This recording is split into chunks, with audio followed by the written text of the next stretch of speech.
अमीर और गरीब बहू का खाना। दीपिका अपने सामने ढेर सारे प्लेटों में खाना भर के रखा हुआ था। वो खाना खा ली थी। उसकी अचानक माँ आ गई, उसको डांटने लगी कि तुम इतना खाना क्यों खाती हो, पागल हो, मोटी हो जाओगी, ससुराल वाले तुम्हारे क्या कहेंगे। उसे बातें सुनाने लगी, लेकिन उसको असर नहीं हुआ। दूसरी तरफ एक अमीर दीपिका फिर खाना खा रही थी। उसको भी ऐसे ही खाना खाने का बहुत शौक था।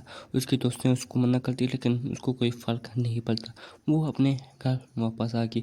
उसकी माँ ने कहा कि बेटा आओ खाना खा लो। फिर उसने कहा मम्मा आपको पता है कि मैं ऐसा खाना नहीं खाती, तो फिर आप मुझे क्यों फोर्स करती हो, आपको मसला क्या है। ऐसे उसने अपनी माँ को उल्टे सुल्टे पाल्टे सुना के वो अपने कमरे में चले गई। माँ ने भी उसको उस पर गुस्सा किया और वो जहाँ के कमरे में बैठ गई। दूसरी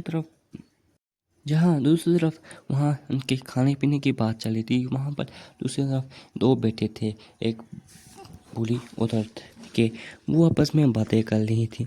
लेकिन उन्होंने कहा कि मैंने अपने बेटों की शादी गरीब घराने में नहीं करनी, मुझे अपने बेटों की शादी अमीर घराने में करनी है, वो भी हर कीमत में मुझे बस करनी है। तो बेटी ने सलाह दिया कि आप क्यों दोनों लड़ रहे हैं, एक ऐसा कर ले, एक गरीब में कर ले और एक अमीर खानदान में कर ले, ऐसे हम भी कुछ सीख लेंगे। तो ऐसे इससे दिन गुजरते गए और वो दोनों अपने रिश्ते एक गरीब के पास माँ लेगी और बाप अमीर के पास ले गया। फिर उन्होंने रिश्ते तय कर लिया। फिर देखते ही देखते उन दोनों की शादी भी होगी।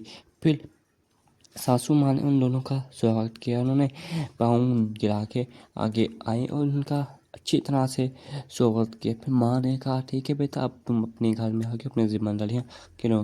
अगले पार्ट के लिए सब्सक्राइब करें। शुक्रिया।